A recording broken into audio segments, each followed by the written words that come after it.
저는 아마 주일학교 아마 4학년 때부터 오순절 교회를 출석을 했던 것 같습니다. 이제 그 전에는 친구 따라서 이 교회도 가보고 저 교회도 가보고 그랬습니다. 그런데 주일학교 4학년 때 이제 우리 집에서 굉장히 멀리 떨어진 교회였어요. 한 어린아이 걸음으로 한 40분 정도 걸어가야 되는, 우리 동네에도 교회가 있었지만 이상하게 그 교회에 오순절 교회를 갔어요. 그리고 그 4학년 때부터 꾸준히 여지껏 연합 오순절 교회에 소속되어 있습니다.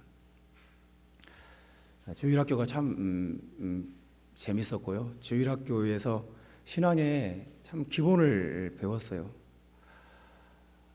계단공과로 그 신구약 전체를 분반 공부 시간에 아주 잘 배웠습니다. 그래서 제가 중학교 1학년 올라갔을 때 학생부 전체 성경 퀴즈가 있었습니다. 그때는 고등학생, 중학생 합쳐서 한 40-50명 모였던 것 같아요. 근데 제가 중학교 1학년 때 교회 그 학생부 전체 성경 퀴즈 대회에서 1등을 했어요. 그러니까 주일학교 때 굉장히 잘 배웠구나. 그래서 이제 그 교회 성경 퀴즈 대표로 계속 중학교 1학년 때부터 대학 때까지 계속 성경 퀴즈 대회 교회 대표로 항상 나갔습니다. 근데 이건 자랑도 아니고요. 그때가 대통령이 총에 맞아 죽고 그런 때였어요. 79년도였을 거예요. 근데 참 주일학교 교육이 참 중요하구나. 제가 평생 살면서 정말 그것을 확인합니다. 정말 주일학교 때 말씀을 배우는 것이 중요하구나. 평생 가요, 이게. 그래서 그리고 선생님을 잘 만났어요.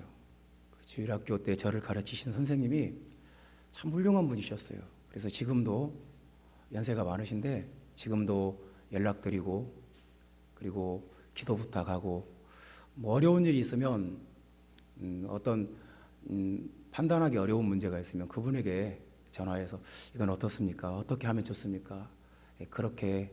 그래서 그 어린 아이 때부터 지금까지 저를 주일학교 때 가르치신 그 선생님, 지금은 집사님이신데 그분한테 지금도 계속 연결되어 있고 모르는 거 있으면 물어봅니다. 참 하나님께 감사해요. 주일학교 때 참 좋은 선생님을 만났고 좋은 교육을 받았구나. 참 하나님께 감사합니다. 근데 그 주일학교 때 저는 이제 그 주일학교 때 받은 교육에 대해서 감사한데 좀 아쉬운 부분이 있어요. 그러니까 어떤 거냐면 뭐가 아쉽냐면 믿음에 대해서 많이 배웠어요. 그러니까 순교자 이야기를 많이 들었고요. 믿음을 지키려면 목숨을 걸어야 된다. 믿음을 지킨다는 것은 천국 가는 건 절대 쉽지 않다. 목숨을 걸고 자기 생명을 걸고 지키는 것이 믿음이다. 하나님 나라에 가려면 많은 환난을 겪어야 되고 세상에서 우리가 당하는 환난은 장차 받을 영광과 비교할 수가 없고, 그래서 죽으면 죽으리라 쓴 안희숙 사무의 책도 읽었고 그분 영화도 봤고, 그래서 어렸을 때 강력한 영향을 받았어요. 믿음이 중요하구나. 믿음이 최고구나. 믿음이 없으면 천국 못 가는구나. 그래서 믿음이 전부라고 생각을 했어요. 근데 이제 아쉬운 게 그거예요. 믿음보다 더 믿음이 전부가 아닌데 믿음보다 더 중요한 가치가 있는데, 이제 믿음만 있는 것이 아니지 않습니까? 하나님 나라에 믿음의 차원만 있는 게 아니라 소망의 차원도 있거든요. 그래서 나중에 비전에 대한 책을 또 많이 읽으면서 우리가 하나님 나라에서 비전을 갖는 것이 참 중요하구나, 그것을 또 깨닫게 됐습니다. 믿음만 중요한 게 아니구나. 그러니까 믿음은 변함이 없고 어떤 자리에서 완강하게 버티고 뭐 핍박이 와도 뭐 어떤 어려움이 와도 내 믿음을 끝까지 흔들리지 않고 지키는 거예요. 아주 뿌리 깊은 나무처럼 지키는 거예요. 근데 또 하나님 나라는 막 앞으로 계속 뻗어 나가는 것이지 않습니까? 소망이 있어야 돼요. 소망이 있어야 동기부여가 되고 소망이 있어야 열정도 생기고. 그래서 이제 주일학교 때 이 소망과 이 비전의 가치를 좀 배웠더라면 참 좋았겠다. 내가 너무 믿음을 전부라고 배웠구나. 좀 아쉬움이 생겼습니다. 그러니까 믿음이 전부라고 생각하면 어떤 상태에 딱 머물러서 잘 움직이려고 하질 않아요. 변하려고 하지도 않고 계속 지키려고 그래요.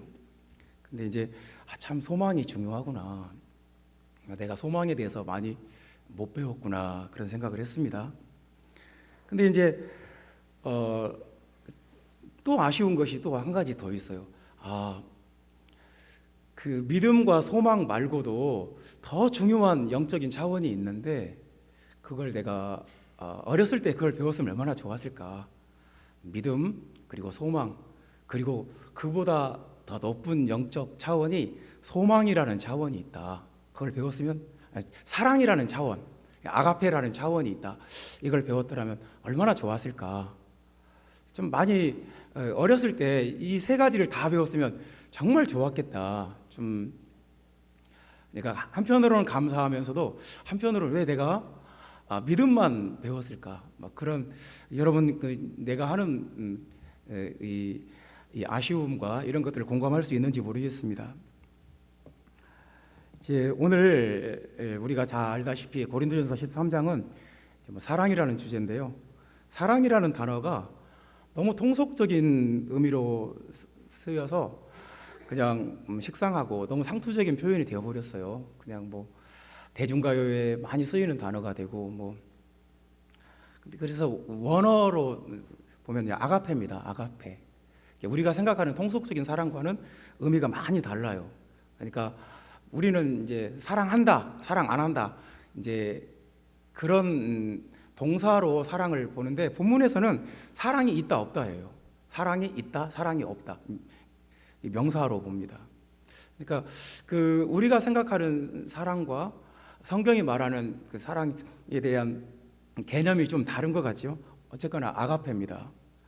그래서 이제 본문에서 말하는 이 아가페는 어떤 그 우리 마음에 어떤 인격적인 덕목 정도가 아니에요.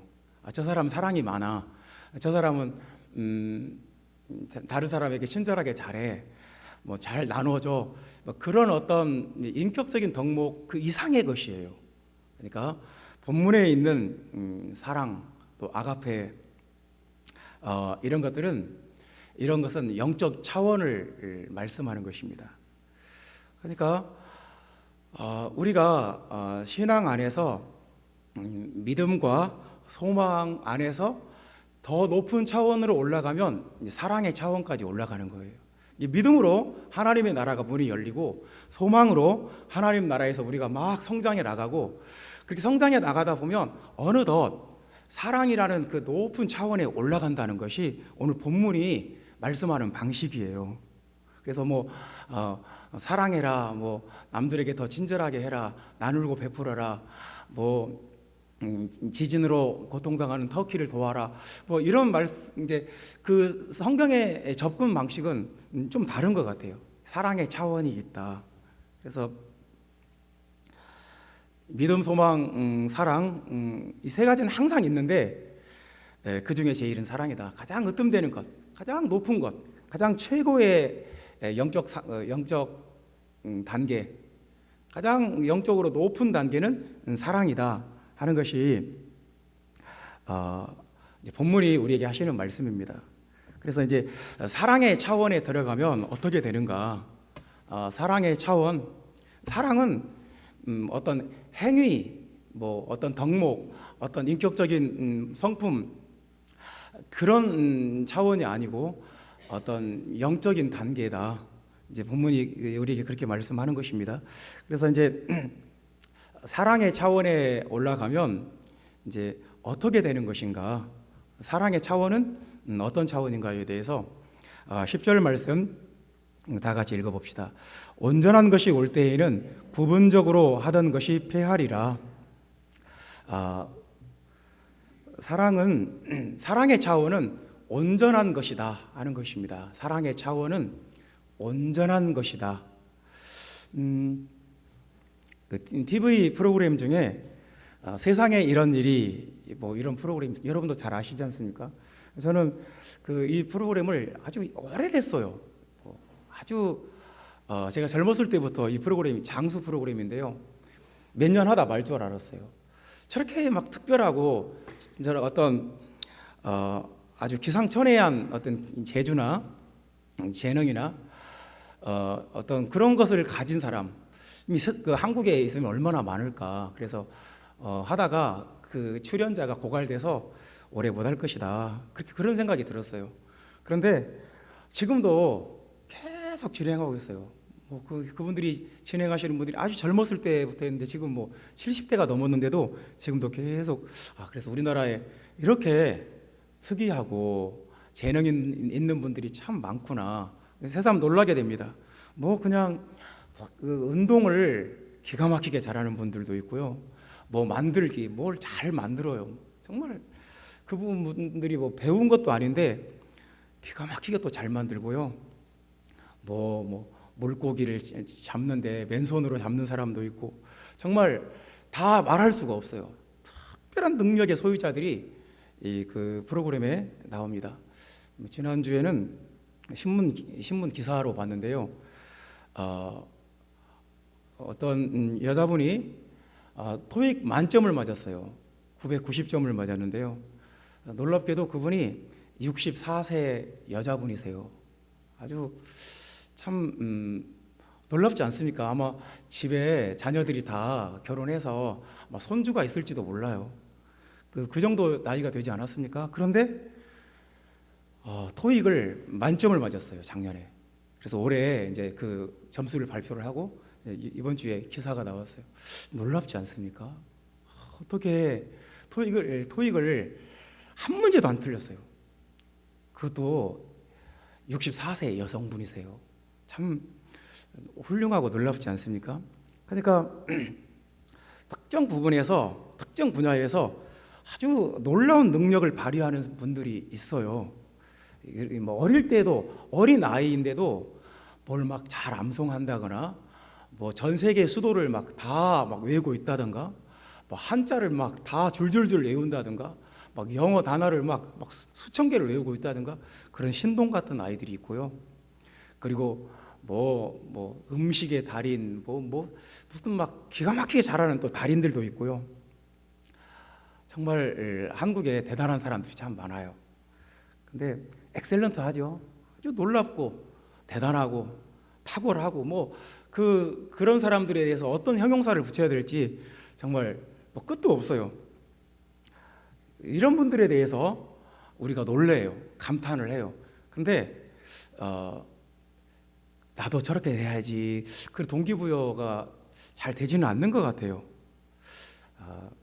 그러니까 저분을 내가 존경하고 내 인생의 롤 모델로 삼아야 되겠다. 그런 생각까지는 안 하지 않을까요? 나도 저 사람처럼 돼야겠다. 그런 마음을 안 갖는 거예요. 그러니까 이제 오늘 성경의 본문이 하는 말은 뭐냐면 9절 말씀부터 보면 우리는 부분적으로 알고 부분적으로 예언하니 온전한 것이 올 때에는 부분적으로 하던 것이 패하리라. 그러니까 이 성경이 말하고자 하는 이 쟁점을 우리가 확실히 파악을 해야 돼요. 어떤 특정 분야에서 기가 막히게 잘해요. 성령의 은사를 받아가지고 병도 고치고요, 방언도 하고 막 예언도 하고 뭘 막 기가 막히게 잘 가르치고 아주 잘해요. 부분적으로 잘하는 거라는 거예요. 근데 온전한 것이 있다는 거예요. 온전한 것. 그러니까 우리는 아주 어떤 부분에서 탁월한 사람 보면 놀래요. 야, 이렇게 잘하냐, 이렇게 능력이 나타날 수가 있는가, 놀래고 감탄을 해요. 근데 그게 최고의 상태는 아니라는 거예요. 그러니까 하나님께서 보시는 더 온전한 상태가 있다는 거예요. 여러분, 성경이 말하고자 하는 이 말씀하고자 하는 것을 잘 캐치를 하시기를 저는 바랍니다. 그러니까 조금 더 설명을 해볼게요. 요즘 챗 GPT라는 인공지능이 나왔습니다. 여러분도 그냥 여러분 핸드폰에 그 인공지능 어플을 깔기만 하면 돼요. 근데 얘가 의사보다 똑똑해요. 뭘 물어봐도 대답을 잘해요. 어떤 병에 대해서 물어보면 의사가 말하는 것만큼 어떠면 의사보다 더 많이 자세하게 설명을 해주고, 어떤 법률에 대해서 물어보면 변호사보다 더 정확하게 설명을 해주고요. 대학교 교수만큼 논문을 잘 쓰고, 또 노래도 작곡도 잘하고요. 미술도 잘하고 그림도 잘 그려요. 또 소설가 못지않게 소설도 잘 쓰고요. 시도 잘 써요. 그러니까 모든 면에서 인간보다 뛰어나요. 그리고 피곤해하지도 않고 지치지도 않아요.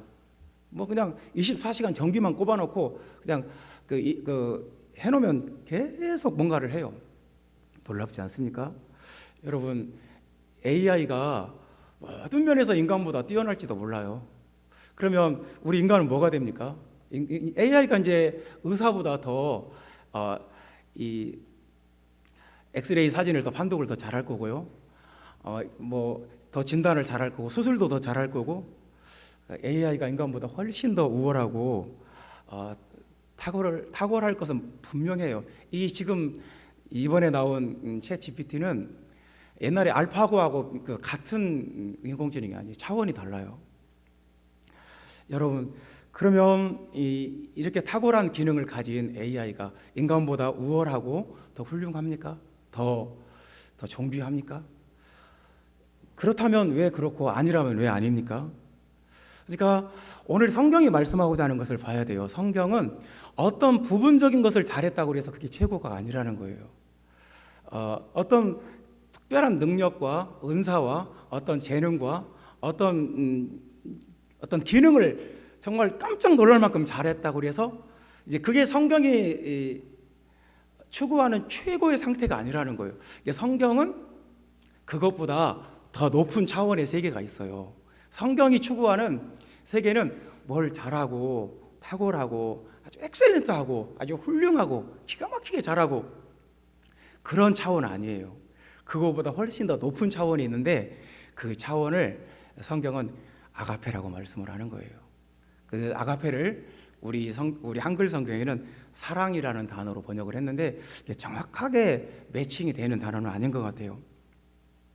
형제자매 여러분, 사람은 어떤 분야에서 굉장히 탁월하고 뛰어난데 또 다른 분야에서는 굉장히 바보일 수가 있어요. 무능할 수 있어요. 그래서 뭐 그냥 대학에서 아주 막 훌륭한 교수님이고 아주 막 연구 성과가 뛰어난 분인데 집에 가서 자기 집에서는 아내와 다투고 막 이혼하고 그럴 수도 있어요. 그러니까 어떤 부분적으로 잘하는 것도 참 중요한데 그게 전부는 아니다.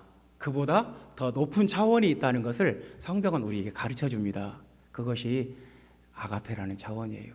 형제자매 여러분, 우리는 본문이 이렇게 말합니다. 부분적으로 잘하는 것은 곧 패한다. 없어져 버린다는 거예요. 그 부분적으로 잘하는 것은 그냥 별로 이제 결국 사라져 버리고 이제 정말 중요한 영적 차원은 아가페라는 차원이다. 본문이 그렇게 말씀합니다. 여러분, 이 말씀이 이해가 되셨으면 아멘 하시기 바랍니다. 이 말씀이 은혜가 되면 아멘 하시기 바랍니다. 두 번째 말씀입니다. 사랑의 차원은, 사랑은 좀 차원이 높은 건데요. 11절 말씀 봅시다. 내가 어렸을 때에는 말하는 것이 어린아이와 같고 깨닫는 것이 어린아이와 같고 생각하는 것이 어린아이와 같다가 장성한 사람이 되어서는 어린아이의 일을 버렸노라. 사랑의 차원은 장성한 사람이 되는 것이다. 이렇게 한번 정리를 해봅시다. 지금 11절 말씀에 보면 어린아이라는 말이 몇 번 나왔습니까?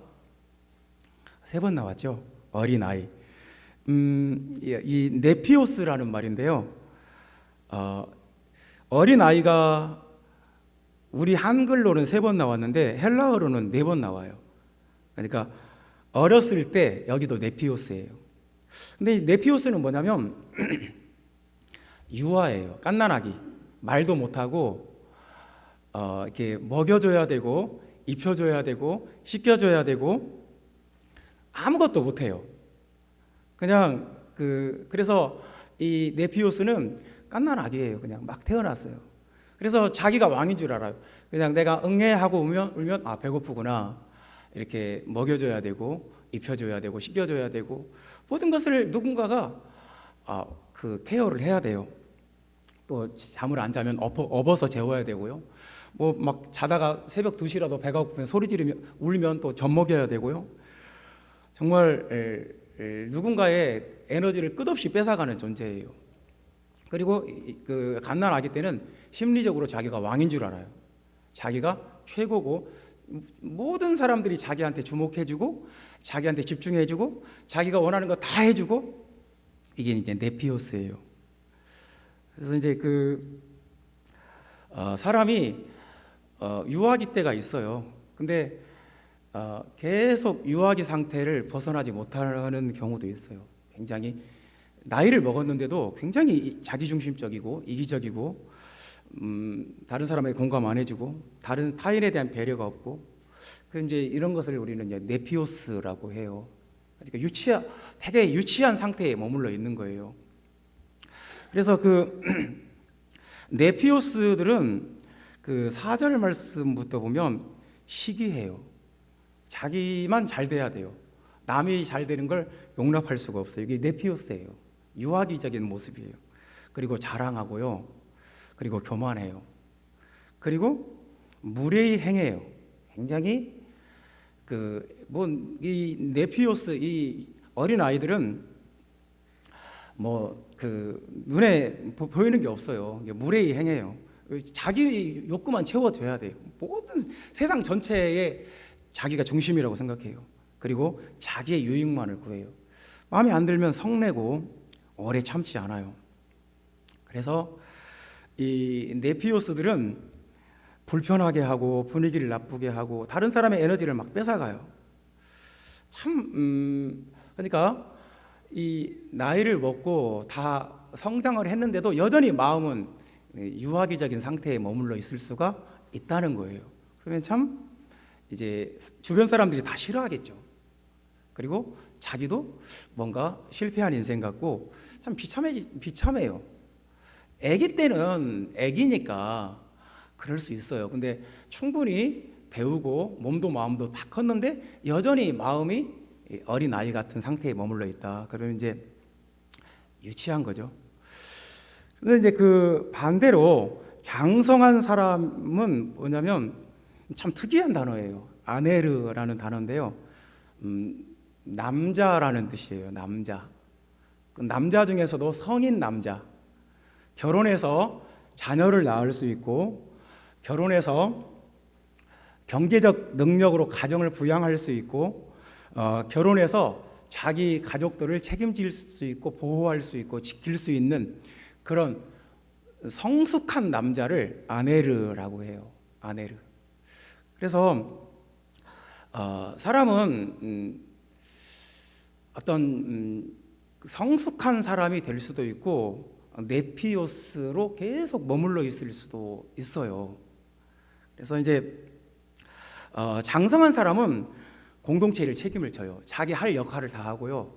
그리고 자신의 은사로 교회 공동체에 도움을 줘요. 자기 가족들에게 힘을 줘요. 자기 역할을 잘 해요. 이 장성한 사람은 14절 보면 나와요. 모든 것을 참으며 여기서 이 참는다는 말은 억울한 것을 참는다는 거예요. 내가 오해를 받았어요. 오해를 받고 내가 나쁜 놈 소리를 들었어요. 그리고 근데 그 상황에서 내가 아무리 해명을 해도 아무도 안 들어줘요. 참는 거예요. 그러니까 여기서 지금 참는다는 말이 3번 나오는데요. 장성한 사람의 가장 큰 특징이 참는 거예요. 4절 말씀에도 사랑은 오래 참고 그러지 않습니까? 오래 참고 인내하고 기다리고 그런 뜻이에요. 그리고 실절에 참으면 또 다른 단어예요. 억울한 것을 참는다 그런 뜻이고요.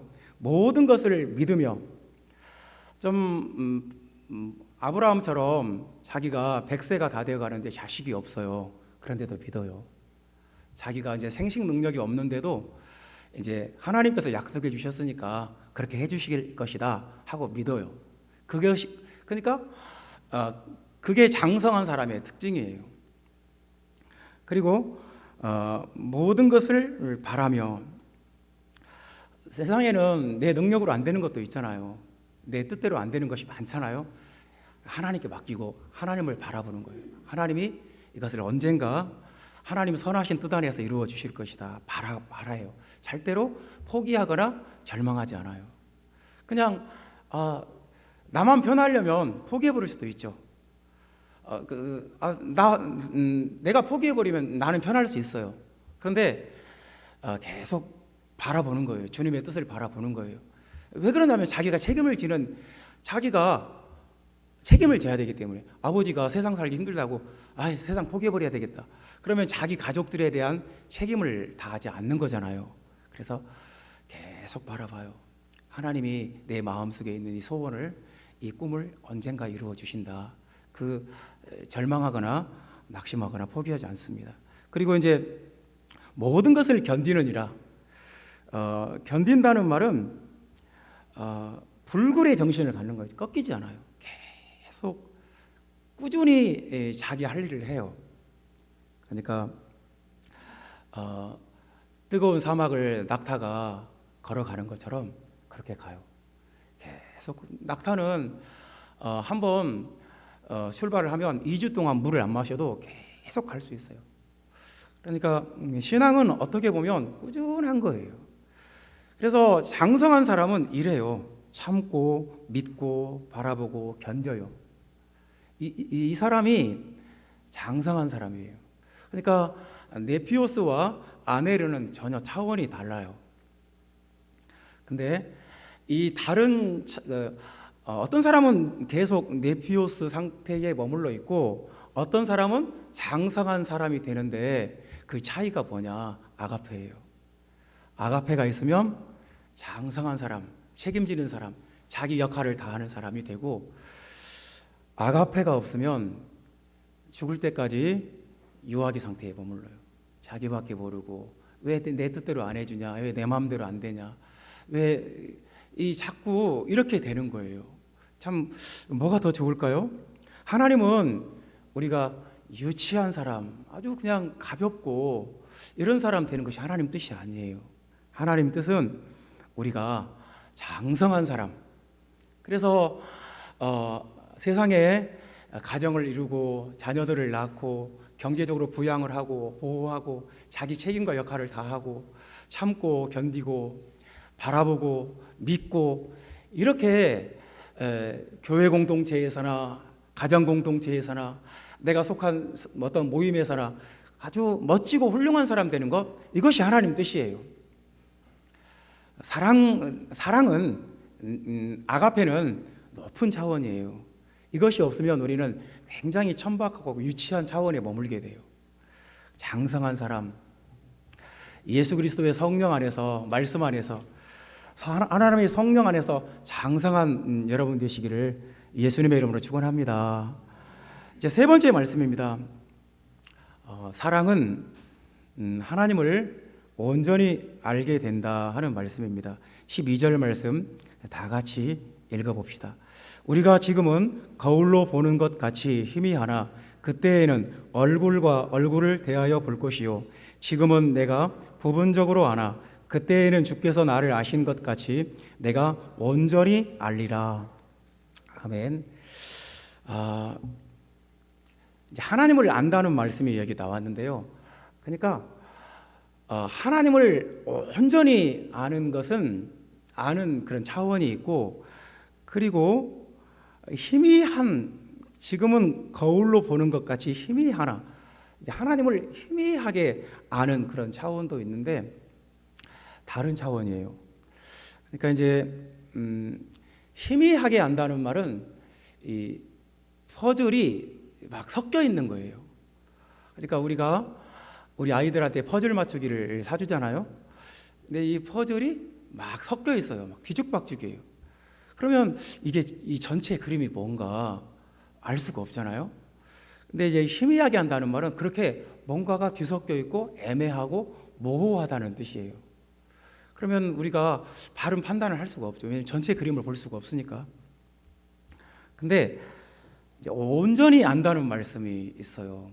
하나님의 뜻을, 하나님이 어떤 분인지, 하나님이 어떤 뜻을 가지고 있는지, 하나님이 무엇을 원하시는지, 하나님에 대해서 정확하고 확실하게 분명하게 온전히 아는 그런 차원이 있다는 거예요. 그런데 그렇게 모호하게 아는 차원과 확실하고 분명하게 아는 것은 차원의 문제예요. 근데 그것이 아가페예요.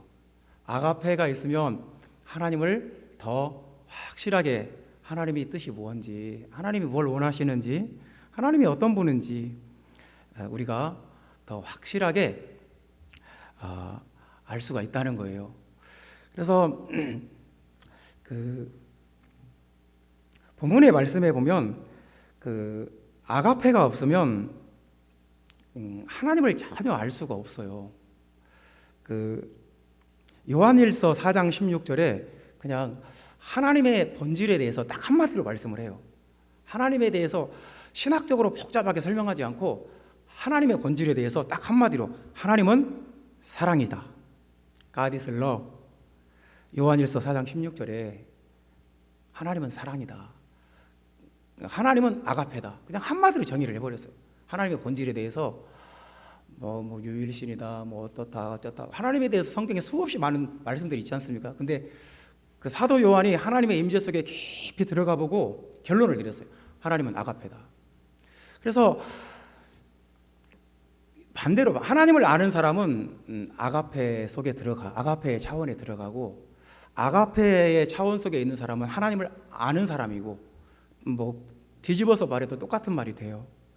그 유명한 화가 고흐가 그런 말을 했어요. 신을 아는 최선의 방법은 많은 것을 사랑하는 것이다.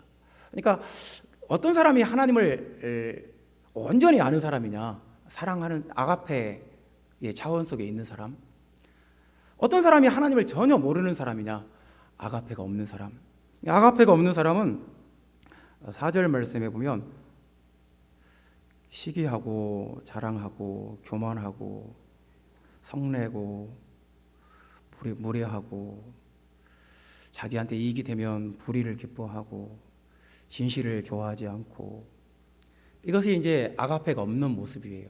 아가페가 없으면 하나님을 알지 못하기 때문에 굉장히 자기가 아무리 원해도 그 높은 상태에 올라갈 수가 없어요.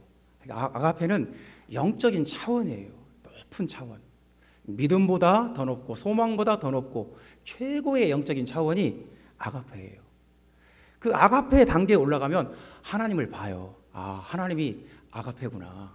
아가페 안에 하나님이 계시구나. 이것을 이제 사도 요한은 그걸 분명히 알았어요. 하나님은 아가페다. 그 호세아 4장 1절에 보면 이런 말씀이 있어요. 이스라엘 민족, 이스라엘 나라에 그냥 사회가 다 타락하고 부패하고 악한 거예요. 오직 저주와 속임과 살인과 도둑질과 간음뿐이요 포악하여 피가 피를 뒤이음이라. 북이스라엘이 사회적으로 그랬어요. 저주가 가득 차고 서로 속이고 사기치고 살인하고 도둑질하고 간음하고 막 폭력을 행사하고 서로를 막 죽이고, 이렇게 사회가 타락했어요. 그래서 멸망한다. 이스라엘은 이렇게 되면 멸망한다. 이제 호세아가 예언을 하는 거예요.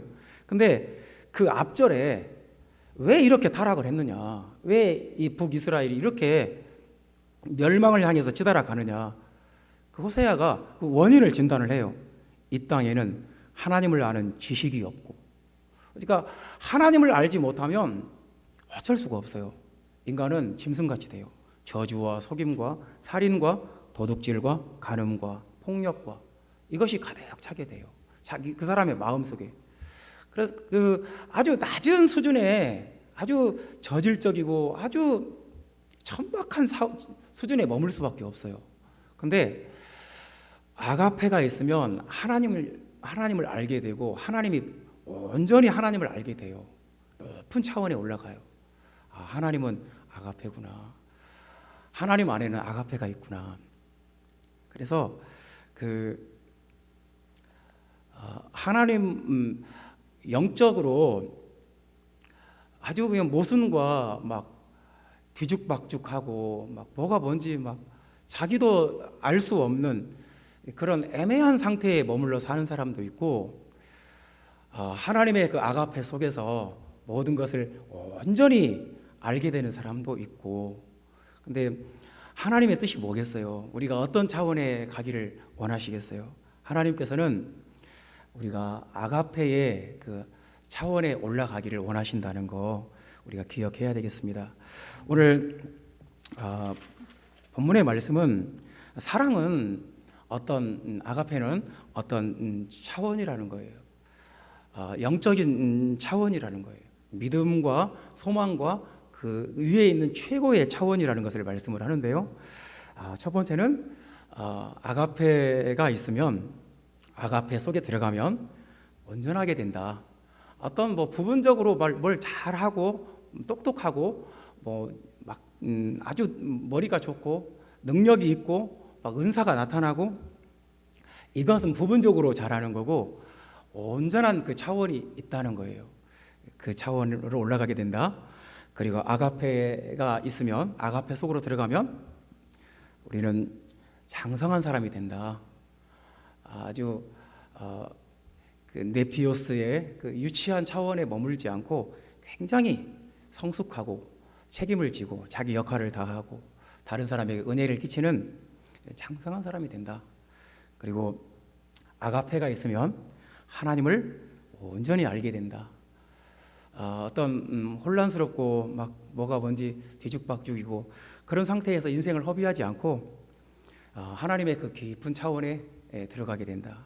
하나님을 알게 되고 하나님의 뜻을 알게 되고, 이런 모든 영적인 차원이 아가페에 높고 깊고 정말 충만한 차원이 우리 안에 있기를, 아가페가 여러분 안에, 하나님의 아가페가, 하나님의 사랑이 여러분 안에 성령으로 부어지기를 예수 그리스도의 이름으로 축원합니다.